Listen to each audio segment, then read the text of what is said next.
Science Tech classes. Hello students, you are welcome to the Science Tech classes. In this video, we will be discuss about the hyperconjugation effect. What is the hyperconjugation effect? Why we are need to the hyperconjugation effect? And what factors are affect the hyperconjugation effect?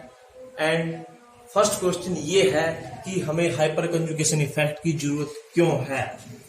लेकिन इससे पहले मैं discuss करना चाहता हूं कि किसी भी मॉलिक्यूल की जो स्टेबिलिटी होती है वो अफेक्ट होती है, हाइपरकंजुगेशन इफेक्ट के कारण अफेक्ट होती है। तो हम इससे पहले कुछ पॉइंट्स को डिस्कस करना चाहते हैं। फर्स्ट पॉइंट ये है कि जैसे कि हमने लास्ट वीडियो में स्टडी किया था कि रेजोनेंस इफेक्ट क्या होता है, तो हम उसका रेजोनेंस इफेक्ट के कुछ लाइनों को, कुछ उसकी मेन लाइंस को डिस्कस करना चाहते हैं कि रेजोनेंस इफेक्ट में जो मिथाइल ग्रुप है is a electron donating group. कि रेजोनेंस इफेक्ट में हम मिथाइल ग्रुप को इलेक्ट्रॉन डोनेटिंग ग्रुप कहते हैं, होता है। लेकिन मिथाइल ग्रुप के पास कोई भी इलेक्ट्रॉन पेयर या फ्री इलेक्ट्रॉन नहीं होता, तब इसको हम क्या बोलते हैं, रेजोनेंस में इलेक्ट्रॉन डोनेटिंग ग्रुप बोलते हैं। बेटा इसको ध्यान से पढ़ लेना इस लाइन को, कि लाइन बहुत इंपॉर्टेंट है। सेकंड क्या है, in resonance effect a group is said to be electron donating which have lone pair of electron या फ्री इलेक्ट्रॉन। लेकिन रेजोनेंस इफेक्ट में क्या है कि इलेक्ट्रॉन डोनेटिंग उसको बोलते हैं रेजोनेंस में जिसके पास या तो फ्री इलेक्ट्रॉन हो या लोन पेयर है। लेकिन हम मिथाइल को भी क्या मानते हैं, इलेक्ट्रॉन डोनेटिंग ग्रुप मानते हैं, लेकिन उसके पास कोई लोन पेयर नहीं है, लेकिन वो इलेक्ट्रॉन डोनेटिंग ग्रुप का काम कर रहा है। Why this methyl group is working as a electron donating group in the resonance effect? ये resonance effect में इलेक्ट्रॉन डोनेटिंग ग्रुप का काम क्यों कर रहा है? इसके पास ना तो कोई फ्री इलेक्ट्रॉन है, न ही इसके पास क्या है, लोन पेयर है। तो क्वेश्चन ये समझना है आपको कि इसको हम क्यों इलेक्ट्रॉन डोनेटिंग ग्रुप मानते हैं। मैं सिंपल से इसका क्वेश्चन है, Y methyl is a electron donating group. इसका आंसर है, आंसर अब मैं अपने टॉपिक पे आ गई। आंसर क्या है इसका बेटा, हाइपर कंजुगेशन इफेक्ट।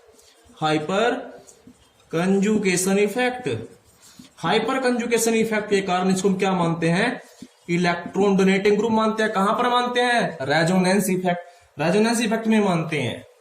क्लियर है, ये बात आपको क्लियर होगी। अब बात आएगी, तो हमने अभी स्टडी करना है हाइपर कंजुगेशन इफेक्ट, तो हमारा टॉपिक भी हाइपर कंजुगेशन इफेक्ट है।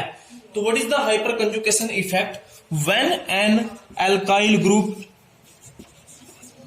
जब कोई alkyl group such as methyl group is the alkyl group is attach to the double bonded carbon atom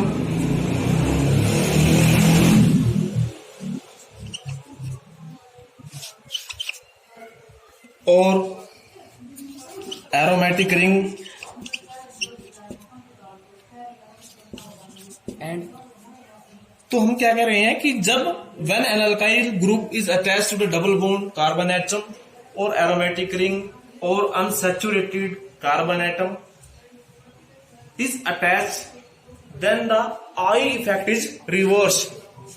तो हमारा प्लस आई इफेक्ट क्या हो जाता है, रिवर्स हो जाता है, is reversed, then it is called hyperconjugation effect।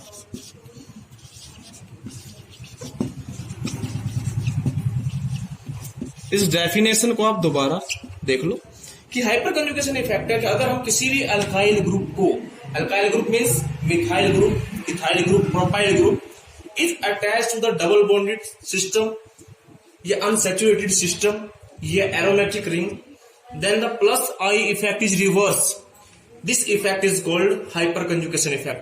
अगर हम किसी भी अल्काइल ग्रुप को, unsaturated कार्बन के होते हैं, कार्बन डबल बॉन्ड कार्बन, या एरोमेटिक रिंग जिसमें अल्टरनेट सिंगल डबल बॉन्ड होते हैं, एरोमेटिक रिंग या एरोमेटिक बेंजीन रिंग, उसके साथ जब ये अल्काइल ग्रुप अटैच होता है तो जो हमारा प्लस आई इफेक्ट है वो रिवर्स हो जाता है। This effect is called hyper conjugation effect. ये तो एक डेफिनेशन है, इसको हम एक सिंपल वे में आपको बताएंगे with the help of an example, कोई एग्जांपल लेके। इसके लिए जो फर्स्ट कंडीशन ये है कि हाइपर कंजुगेशन इफेक्ट के लिए फर्स्ट कंडीशन क्या होनी चाहिए कि उसके पास a alkyl group having at least one alpha hydrogen, an alkyl group at, क्या कंडीशन है कि an alkyl group having at least,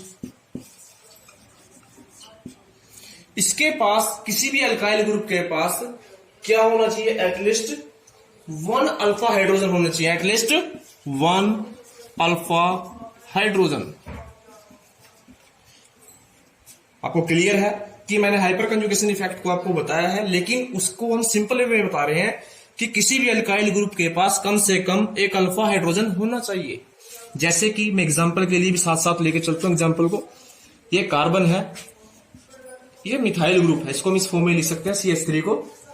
ये तीन है, हाइड्रोजन हाइड्रोजन और हाइड्रोजन। क्लियर है। अब इसके ये क्या मान लेते हैं हम, अल्फा हाइड्रोजन। ये जितने भी हाइड्रोजन है, ये कौन सी हाइड्रोजन है, अल्फा हाइड्रोजन है। सेकंड कंडीशन इसके लिए क्या है, सेकंड कंडीशन के लिए कि when attach to unsaturated carbon और कार्बन कैटायन या फ्री रेडिकल, और ये दे अटैच टू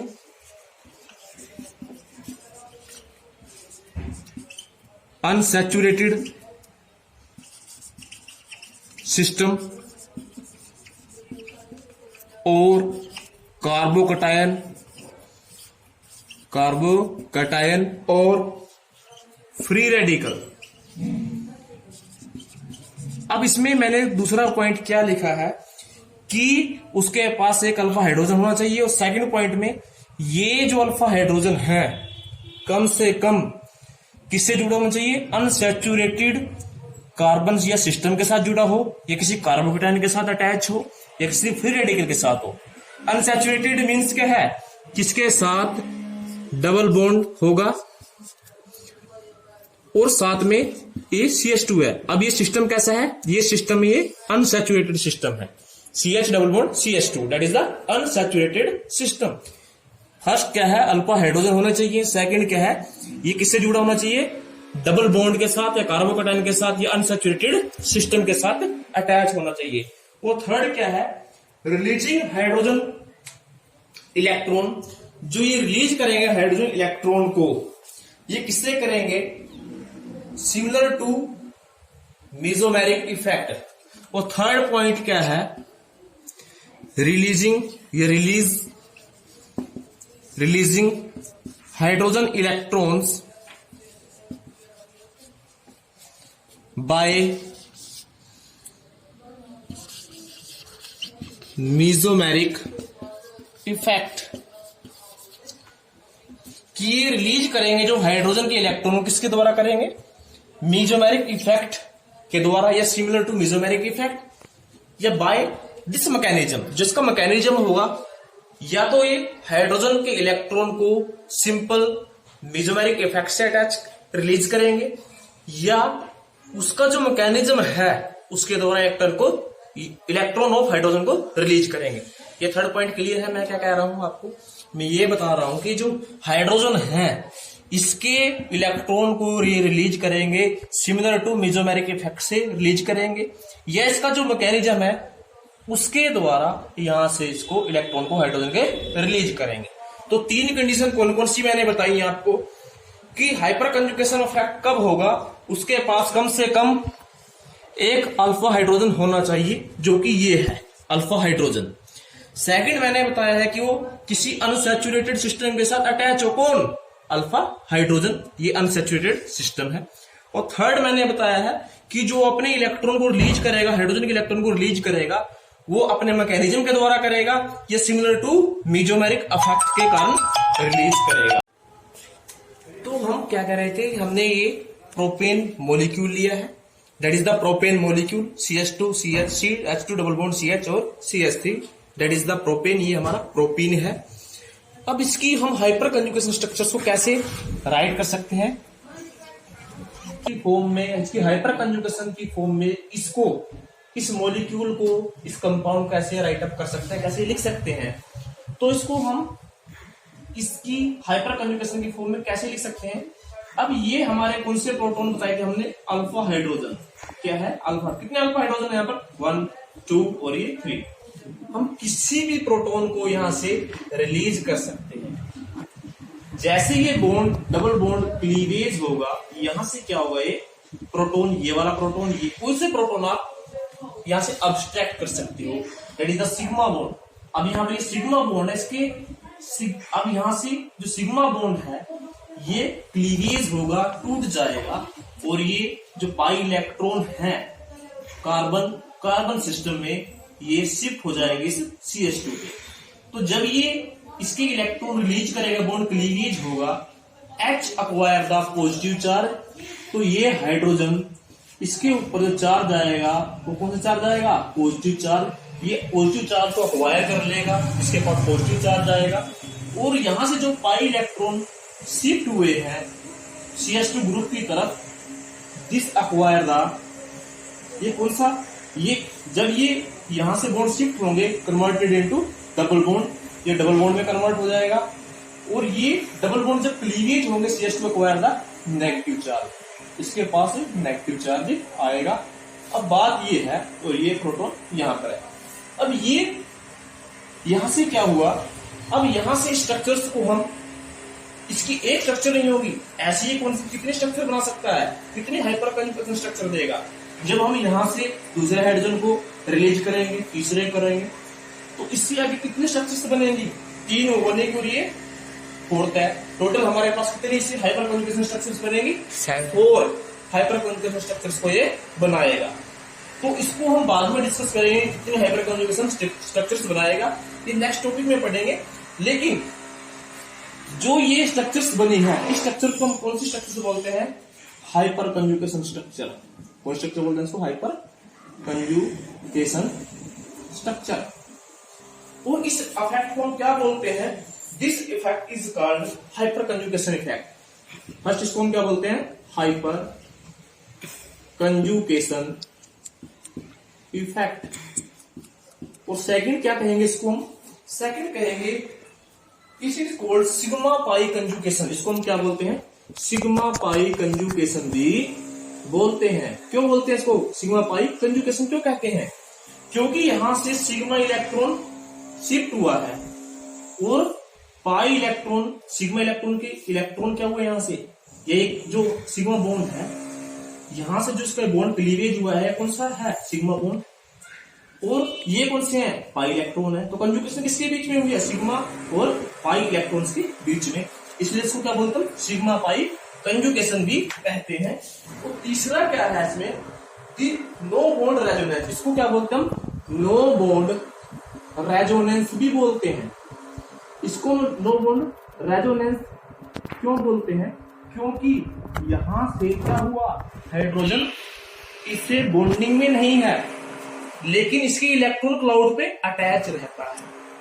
ये मत समझना कि ये हाइड्रोजन यहां से चला गया, इसका मीनिंग ये है कि यहां पर जो इलेक्ट्रॉन डेंसिटी है उसके क्लाउड पे ये H पॉजिटिव है, और इसलिए हम इसे नो बॉन्ड इसलिए बोलते हैं क्योंकि ये इसे क्लाउड पे है लेकिन इससे अटैच नहीं है, that is called no bond resonance.